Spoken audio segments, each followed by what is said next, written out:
शिवाय नमः। मैं अनुज कुमार मिश्र आपका मित्रों का फिर से इस महादेव संस्कृतम यूट्यूब चैनल में स्वागत है, अभिनंदन है। हम लोग भारतीय दर्शन पढ़ रहे हैं। इसी कड़ी में हम लोगों ने इसके पहले पार्ट 1 पढ़ा, जिसमें दर्शन का परिचय एवं भारतीय दर्शन का संक्षिप्त परिचय पढ़ा। तो जैसा कि हम लोग पढ़ के आए हैं, दर्शन शब्द दृश्य धातु से ल्युट् प्रत्यय लगकर बनता है, जिसका अर्थ है किसी वस्तु को जानना अथवा उसके विषय में समझना ही दर्शन है।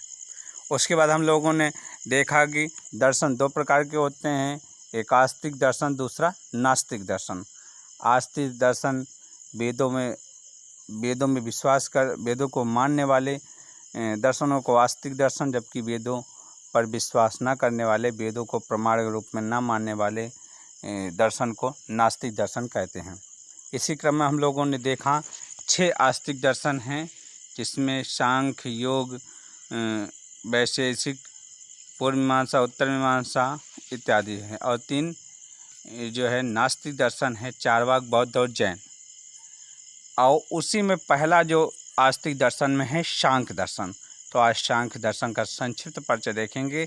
यह भारतीय दर्शनों में सबसे प्राचीन दर्शन है। सांख्य शब्द शम उपसर्ग पूर्वक ख्या प्रकथने धातु से अंग प्रत्यय करने के बाद टाप प्रत्यय लगाने से संख्या शब्द बनता है। पुनः संख्या पद में तस्सेदकम सूत्र द्वारा अण प्रत्यय करने पर सांख्य पद निष्पन्न होता है, जिसका अर्थ है गणना से संबंधित अथवा गणना से जानने योग्य। क्योंकि सांख्य दर्शन में तत्वों की गणना होती है, जिनकी संख्या पर अत्यधिक महत्व दिया गया है, जो 25 हैं। फिर से समझ लें, सांख्य दर्शन भारतीय दर्शन में सबसे प्राचीन दर्शन। ऐसा कह सकते हैं कि सभी दर्शनों में सांख्य दर्शन को सबसे प्राचीन दर्शन माना जाता है, और जिसका अर्थ है गणना से संबंधित दर्शन। सांख्य में तत्वों की गणना अर्थात संख्या पर अत्यधिक महत्व दिया जाता है, अत्यधिक बल दिया जाता है, इसलिए इसे सांख्य गिनने योग्य अथवा गणना दर्शन भी कहते हैं। सांख्य दर्शन के प्राचीन आचार्य कपिल मुनि माने जाते हैं। यह आपको ध्यान से बता दें कि जो हम सांख्य दर्शन पर चर्चा करेंगे, ये ईश्वर कृष्ण के सांख्य कारिका के अनुसार चर्चा होगी। तो अभी हम सांख्य दर्शन की भूमिका देख रहे हैं। तो अगला पॉइंट आता है कि सांख्य दर्शन में कितने तत्व हैं। तो सांख्य दर्शन में 25 तत्वों की चर्चा की गई है। सांख्य दर्शन के अनुसार मुख्य रूप से 2 तत्व नित्य हैं। सांख्य ने 2 तत्वों को नित्य माना है। पहला है पुरुष, दूसरा प्रकृति। पुरुष और प्रकृति 2 तत्वों को सांख्य ने मुख्य माना है। सांख्य दर्शन के प्रमुख आचार्य हैं कपिल, जो सबसे प्राचीन आचार्य माने जाते हैं। फिर आसुरी, पंचसिक, विंध्यवासी, जैगीषव्य, वार्ष्णेय, ईश्वर कृष्ण आदि हैं। समझ लें कि सांख्य दर्शन के सबसे प्राचीन दर्शन है, जिसका अर्थ होता है गणना से संबंधित दर्शन, और इसके प्राचीन आचार्य कपिल जो हैं। इसमें 25 तत्व हैं। इसमें 2 तत्व नित्य हैं, पुरुष और प्रकृति। इसके प्रमुख आचार्य कपिल, आसुरी, पंचसिक, विंध्यवासी, जैगीषव्य, वार्ष्णेय, ईश्वर कृष्ण आदि हैं। सांख्य दर्शन के प्रमुख ग्रंथ सांख्य सूत्र है, और षष्ठी तंत्र, राजवार्तिक, एपिक सांख्य, अर्वाचीन सांख्य सूत्र आदि हैं। सांख्य सूत्र की प्रमुख टीकाओं में अनिरुद्ध वृत्तिसार, सांख्य वृत्तिसार, सांख्य प्रवचन भाष्य, लघु सांख्य वृत्ति, तत्व समास सूत्र हैं। सांख्य कारिका सांख्य दर्शन का प्रकरण ग्रंथ है, जिसके लेखक ईश्वर कृष्ण हैं। ईश्वर कृष्ण के गुरु पंचसिक माने जाते हैं। अभी सीधी इस स्लाइड में मुख्य बातें समझ लें कि सांख्य दर्शन सबसे प्राचीन दर्शन।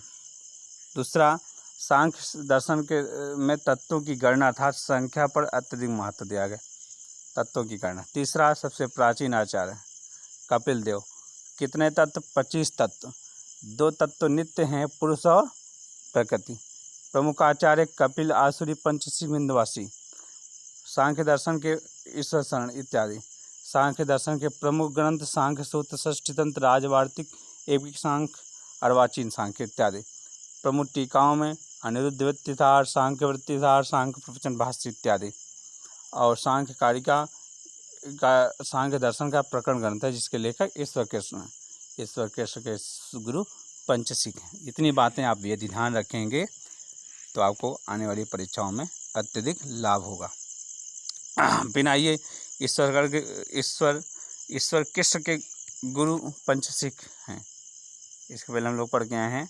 पंचशिख के गुरु आसुरी माने जाते हैं। सांख्य कारिका में 70 कारिकाएँ, इसी सांख्य कारिका में 70 कारिकाएँ जो आर्य छंद में लिखी गई हैं। इसी सांख्य कारिका के आधार पर हम सांख्य दर्शन पर बात करेंगे आपसे। सांख्य कारिका के कुछ अपर नाम हैं, उपनाम जिसे कहते हैं। पहला है सांख्य सप्तति, क्योंकि इसमें 70 श्लोक हैं इसलिए सांख्य सप्तति से नाम कहा गया है। फिर हिरण्य सप्तति अथवा स्वर्ण सप्तति, ये सांख्य कारिका के अपर नाम हैं। सांख्य कारिका की टीकाओं में गौंडपाद भाष्य, माठर वृत्ति, जयमंगला, युक्तिदीपिका, सांख्य तत्व कौमुदी आदि प्रमुख टीकाएँ हैं। सत्कारवाद सांख्य दर्शन का प्रमुख सिद्धांत।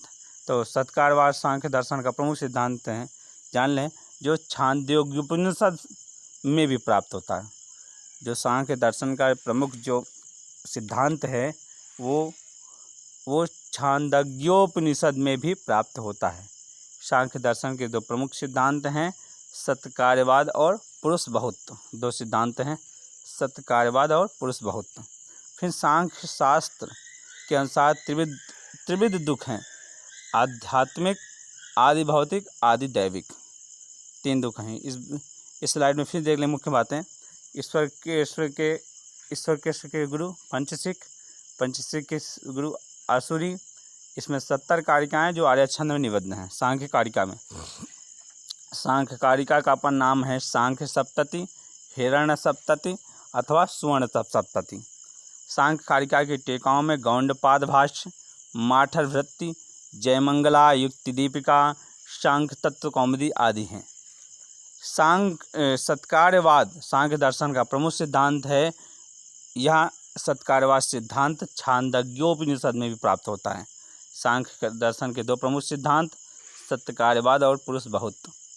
फिर सांख्य शास्त्र में त्रिविध दुख हैं, आध्यात्मिक, आदि भौतिक, आदि दैविक।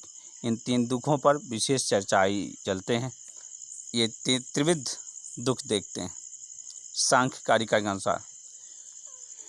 तो दुख त्रय सांख्य कारिका में 3 प्रकार के दुख बताए गए हैं। पहला दुख है आध्यात्मिक दुख, आदि भौतिक दुख, आदि दैविक। देख लें, 3 दुख हैं, नीचे बताया गया। सांख्य कारिका के अनुसार त्रिविध दुख हैं, आध्यात्मिक, आदि भौतिक, आदि दैविक। 3 आध्यात्मिक, आदि भौतिक और आदि दैविक। आइए देख लें तीनों दुखों के विषय में डिटेल से। तो पहला है आध्यात्मिक दुख। उसमें काम, क्रोध, लोभ, मोह, ईर्ष्या, भय, निषाद आदि से होने वाला दुख। तो पहला जो है जो दुख है वो आध्यात्मिक दुख है, जिसमें जो काम, क्रोध, लोभ, मोह, ईर्ष्या, भय, निषाद आदि से होने वाला दुख है। और दूसरा आता है आदि भौतिक दुख। इसमें मनुष्य, पशु, सर्प आदि से होने वाला जो दुख होता है उसे आदि भौतिक दुख कहते हैं। और तीसरा आता है आदि दैविक दुख। आदि दैविक दुख क्या है? यक्ष, राक्षस, भूत, प्रेत आदि से होने वाला दुख आदि दैविक दुख है। फिर आगे शारीरिक क्या है? शारीरिक दुख क्या है? वात, पित्त, कफ आदि से उत्पन्न होने वाला दुख शारीरिक दुख है। मानसिक दुख काम, क्रोध आदि से उत्पन्न होने वाला दुख मानसिक दुख। तो जो मानसिक दुख है उसे आध्यात्मिक दुख में भी कहा जा सकता है। और जो बात किस इत्यादि दुख हैं उसे शारीरिक दुख कहते हैं। एकांतिक शब्द का अर्थ है दुख का अनिवार्य रूप से नष्ट हो जाना। आगे बताएंगे एकांतिक क्या है। तो एकांतिक शब्द का अर्थ है दुख का अनिवार्य रूप से नष्ट हो जाना, विनष्ट हो जाना। और आत्यांतिक शब्द का अर्थ है जो दुख नष्ट हुआ है उसका फिर से उत्पन्न होना। देखिए, दो शब्द आपके सामने हैं, एकांतिक और आत्यांतिक। एकांतिक में क्या होता है, दुख अनिवार्य रूप से नष्ट हो जाएगा, और आत्यांतिक में जो नष्ट हुआ है दुख वो फिर से आ जाएगा। और आगे बताते हैं कि लौकिक उपायों से दुख त्रय की, लौकिक उपायों, देखिए लौकिक उपायों से दुख त्रय की सार्वकालिक निवृत्ति नहीं होती। अगर आप सोचें कि लौकिक उपाय से दुख का स्थायी रूप से निवृत्ति हो जाए तो लौकिक उपायों से नहीं होती। वात पित्त कफ निर्दोष त्रिदोष की विषमता से शारीरिक दुख उत्पन्न होता है। जो बात है, पित्त है, कफ है, त्रिदोष है, विषमता से शारीरिक दुख उत्पन्न होता है। काम, क्रोध, लोभ, मोह, भय, ईर्ष्या, विषाद आदि द्वारा विषयों की अप्राप्ति से उत्पन्न दुख मानसिक दुख है। तो जो काम, क्रोध, लोभ, मोह, भय, ईर्ष्या, विषाद आदि से उत्पन्न जो दुख है उसे मानसिक दुख की श्रेणी में रखते हैं। आइए आगे देखते हैं।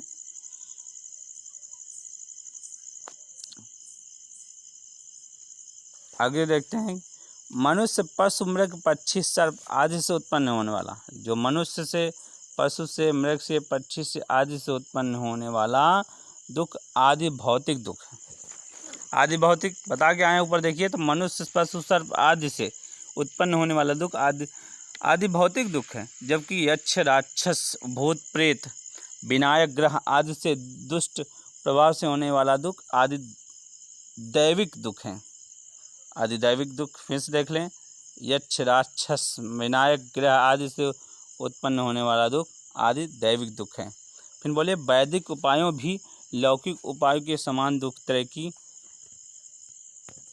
एकांतिक एवं आत्यांतिक निवृत्ति में असमर्थ है।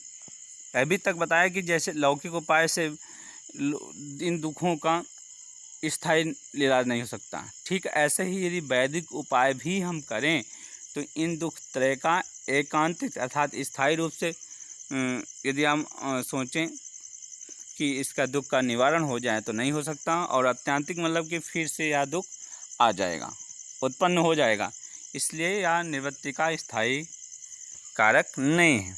फिर देख लें, यहाँ से पूछा जाता है कि दुख कितने प्रकार के। तो सांख्य कारिका के अनुसार दुख 3 प्रकार के, आध्यात्मिक दुख, आदि भौतिक दुख और आदि दैविक दुख। तो 3 प्रकार के देख लें, आध्यात्मिक, आदि भौतिक, आदि दैविक। और उसमें काम, क्रोध, लोभ, मोह, ईर्ष्या, भय, विषाद इत्यादि होने वाला दुख आध्यात्मिक दुख है। जबकि मनुष्य, पशु, सर्प इत्यादि से होने वाला दुख आदि भौतिक, और यक्ष, राक्षस, भूत, प्रेत से होने वाला दुख आदि दैविक दुख है। दुख का निवारण 2 प्रकार से, एकांतिक और आत्यांतिक। एकांतिक से प्राय है दुख का स्थायी रूप से निवारण या नष्ट हो जाना, और आत्यांतिक शब्द का प्राय है नष्ट हुए दुख का फिर से उत्पन्न हो जाना। और लौकिक और वैदिक दोनों उपाय दुख त्रय की एकांतिक और आत्यांतिक निवृत्ति में असमर्थ पाए जाते हैं। आइए आगे देखें। तो व्यक्त, अव्यक्त और पुरुष के ज्ञान से दुख की निवृत्ति अधिक उत्तम होती है। यदि आप दुख की निवृत्ति चाहते हैं तो व्यक्त और अव्यक्त और पुरुष के ज्ञान से दुख की निवृत्ति अधिक उत्तम होती है। सांख्य शास्त्र में 4 प्रकार के तत्वों का विभाजन करता है। अब सांख्य कारिका में तत्वों का 4 प्रकार से विभाजन है। जो 25 तत्व हैं उनका 4 प्रकार से विभाजन है। ये देख लें तत्वों का विभाजन भी, कि पहला है प्रकृति, दूसरा प्रकृति विकृति, तीसरा केवल विकृति, और चौथा है ना प्रकृति ना विकृति। फिर समझ लें कि सांख्य कारिका 4 प्रकार से तत्वों का विभाजन करता है। जो इसके 25 तत्व हैं इसके पहले बता के आए हैं कि क्या सांख्य कारिका, सांख्य शास्त्र जिसके प्राचीन आचार्य कपिल मुनि हैं उसमें 25 तत्व बताए गए हैं। इन 25 तत्वों को वो 4 भागों में विभाजित करते हैं। पहला प्रकृति, दूसरा प्रकृति विकृति, फिर तीसरा केवल विकृति, और चौथा ना प्रकृति ना विकृति। अब एक एक करके बताएंगे। तो पहला है प्रकृति। अब प्रकृति की संख्या एक है, जो मूल प्रकृति ही है। प्रकृति की संख्या कितनी है? एक, जो मूल प्रकृति है। इसे प्रधान भी कहते हैं और इसे अव्यक्त भी कहा जाता है। तो आपसे पूछेगा अव्यक्त की संख्या कितनी है? एक है। प्रधान की कितनी संख्या है? एक है। प्रकृति की कितनी संख्या? एक है। समझ लें। सांख्य शास्त्र के तत्वों को 4 भागों में डिवाइजेशन किया गया। प्रकृति विकृति, केवल विकृति, ना प्रकृति ना विकृति। तो यहाँ पर प्रकृति की संख्या पूछी गई तो प्रकृति एक है, जो मूल प्रकृति ही है। इसे प्रधान भी कहते हैं, इसे अव्यक्त भी कहते हैं। अब आगे देखते हैं। प्रकृति विकृति एवं विकृति की संख्या 7 है। कितनी है? 7। सांख्य कारिका के तीसरे कारिका में कहा गया है प्रकृति विकृतयाः सप्त। प्रकृति विकृतयाः सप्त। प्रकृति और विकृति 7। कितने हैं? 7। जो इस प्रकार हैं: महत, अहंकार और पंचतान मात्राएं। पहला है महत, दूसरा है अहंकार और तीसरा है पंचतान मात्राएं, पंचतन मात्राएं। इस प्रकार देखिए, पंचतान मात्राएं में 5 आएंगे और महत और अहंकार को मिलकर 7। इस प्रकार प्रकृति और विकृति संख्या 7 है। प्रकृति विकृतयाः सप्त। प्रकृति विकृतयाः सप्त। इसे कारण एवं कार्य नाम से भी जाना जाता है। इसी को, जो प्रकृति और विकृति है, इसे कारण एवं कार्य के नाम से भी जानते हैं। अब फिर आता है तीसरा विभाजन, केवल विकृति। केवल विकृति अर्थात कार्य की संख्या 16 है। अब देखिए, केवल विकृति को कार्य की संख्या भी कहते हैं, जिससे इसकी संख्या है 16। षोडकस्तु विकाराः। विकृति की संख्या कितना है? षोडकस्तु विकाराः। सांख्य कारिका के तीसरे कारिका में कहा गया है कि षोडकस्तु विकाराः। षोडश 16 विकाराः। 16 विकार हैं। 16 विकार हैं। इस प्रकार यदि जोड़ें तो एक प्रकृति, 7 प्रकृति विकृति और केवल विकृति 16। 16 7, 16 1 17, 17 7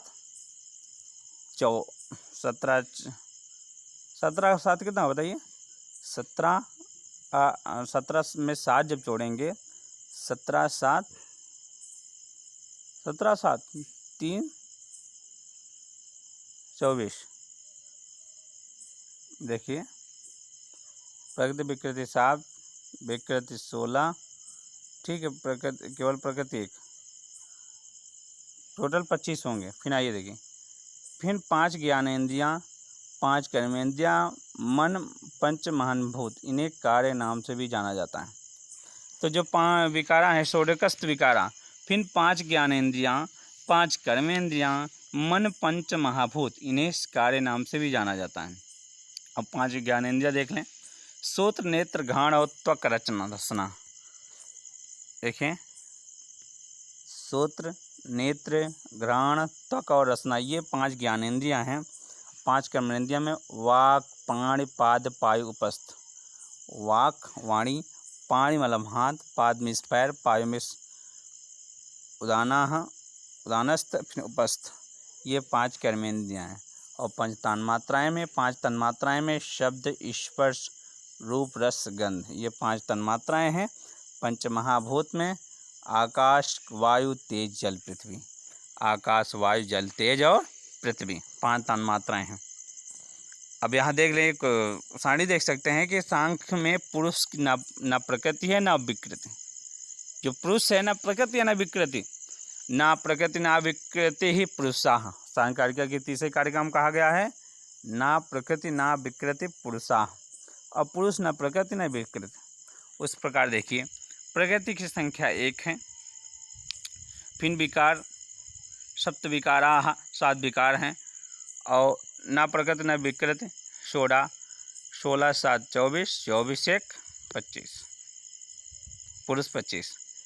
अब देखिए, सत्व रजस तमस साम्यावस्था का नाम प्रकृति है। सत्व रजस तमसाम साम्यावस्था प्रकृति पुरुषा। अब देखिए, मूल प्रकृति, फिर महत, बुद्धि, अहंकार, 5 तन्मात्राएँ, 11 इंद्रियाँ, 5 महाभूत, ये कार्य सारणी है। फिर से देख लें कि ना प्रकृति ना विकृति पुरुषा, पुरुष ना प्रकृति या ना विकृति। सत्व रजस तमस की साम्य अवस्था का नाम प्रकृति है। सत्व रज तमसाम साम्य अवस्था प्रकृति पुरुषा। आइए फिर से एक बार देख लें सांख्य कारिका। तो सबसे प्राचीन दर्शन है, ठीक है, जिसका सांख्य दर्शन का अर्थ है गणना या तत्वों का अधिक महत्व। इसके प्राचीन आचार्य कपिल मुनि 25 तत्व हैं, जैसे मुख्य रूप से 2 तत्व हैं, एक है पुरुष और दूसरा प्रकृति। सांख्य कारिका के प्रमुख आचार्य में कपिल, आसुरी, पंचसिक इत्यादि हैं, ठीक है। सांख्य कारिका के प्रमुख टीकाओं में अनिरुद्ध वृत्ति, सांख्य वृत्तिसार, सांख्य प्रवचन भाष्य इत्यादि, लघु सांख्य वृत्ति इत्यादि है। सांख्य कारिका सांख्य दर्शन का प्रकरण ग्रंथ है, जिसके लेखक ईश्वर कृष्ण है और ईश्वर कृष्ण के गुरु का नाम पंचसिक है। फिर देखते हैं तो पंचसिक के गुरु का नाम आसुरी है। सांख्य कारिका में 70 कारिकाएँ, जिसमें जो आर्य छंद में है, जिसका अपर नाम सांख्य सप्तति, हिरण्य सप्तति, स्वर्ण सप्तति हैं। और फिर देखते हैं तो सांख्य दर्शन का प्रमुख सिद्धांत छांदोग्य उपनिषद में भी प्राप्त होता है, जो सत्कार्यवाद है। सांख्य के 2 प्रमुख सिद्धांत हैं, सत्कार्यवाद और पुरुष बहुत्व। सांख्य शास्त्र के अनुसार त्रिविध दुख हैं, 3 प्रकार के दुख, आध्यात्मिक, आदि भौतिक, आदि दैविक। देख लें, आध्यात्मिक दुख में काम, क्रोध, लोभ, मोह, भय, ईर्ष्या से उत्पन्न होने वाला आध्यात्मिक दुख। आदि भौतिक में मनुष्य, पशु, सर्प इत्यादि से होने वाला दुख। आदि दैविक में यक्ष, राक्षस, भूत इत्यादि से होने वाला दुख। ये है। इन तीनों दुखों का उपाय एकांतिक और अत्यांतिक होता है। एकांतिक से प्राय दुख का स्थायी रूप से नष्ट हो जाना, और आत्यांतिक का उपाय नष्ट हुए दुख का फिर से उत्पन्न हो जाना। इन तीनों दुखों का स्थायी रूप से वैदिक एवं लौकिक उपाय दोनों ही दुख त्रय को एकांतिक और अत्यांतिक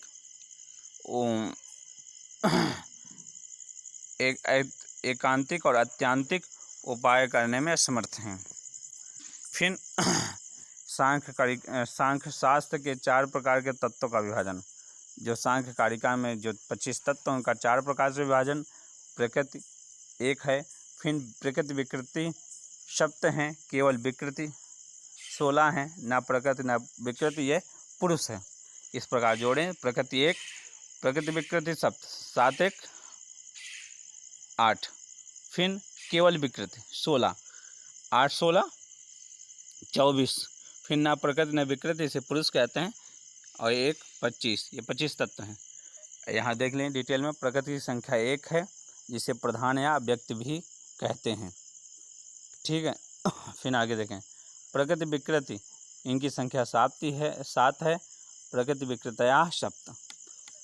फिर केवल विकृति अर्थात कार्य की संख्या 16 है, षोडशस्तु विकारा, जिसमें 5 ज्ञानेंद्रिया, 5 कर्मेंद्रिया, मन और पंच महाभूत हैं, जो इस प्रकार है। इसे कार्य के नाम से भी जाना जाता है। 5 ज्ञानेंद्रियों में श्रोत्र, नेत्र, घ्राण, त्वक, रसना है। 5 कर्मेंद्रियों में वाक, पाणि, पाद, पायु उपस्थ है, और 5 तन्मात्रा में शब्द, स्पर्श, रूप, रस, गंध है, और 5 महाभूत में आकाश, वायु, तेज, जल और पृथ्वी है। आइए आगे देख लेते हैं। तो सांख्य में पुरुष ना प्रकृति है ना विकृति, ना प्रकृति कार्य ना विकृति कार्य कहा जाता है। ना प्रकृति ना विकृति पुरुषाः। सत्व रजस तमस की साम्यावस्था का नाम प्रकृति है। सत्व रजस तमसाम साम्यावस्था प्रकृति। और देखिए सारणी दे लें, मूल प्रकृति, महत बुद्धि, अहंकार, पंच तन्मात्राएं, एकादश इंद्रिया, पंच महाभूत। ये देखिए मूल प्रकृति से महत उत्पन्न होता है, जिसे बुद्धि भी कहते हैं। बुद्धि से अहंकार, अहंकार से पंच तन्मात्राएं, एकादश इंद्रिया, एकादश में 5 ज्ञानेंद्रिया, 5 कर्मेंद्रिया और 1 मन। फिर उससे जो उत्पन्न होता है पंच महाभूत। इस वीडियो में इतना ही। नेक्स्ट वीडियो में सांख्य कारिका के प्रमाणों पर। वंदे देव उमापतिं सुरगुरु।